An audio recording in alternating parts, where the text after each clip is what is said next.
At times you just say, oh, I could look at it this way. I could look at it this way. I could look at it this way. So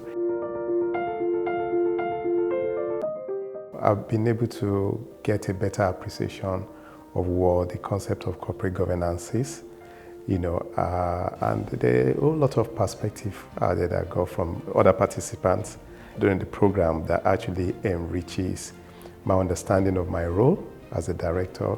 We learned a lot about how not to do it. So it presupposes that if you know how not to do it, you understand how to do it well, So it's been a very, very enriching experience, and I'm sure this will impact on my ability to perform my roles going forward. It's been immersive. First, I've never attended a course in this setting, sitting around the table.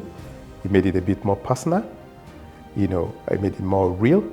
It enables one to take in the messages, hone it, and absorb the messages. And the perspective, I don't know how you guys did it.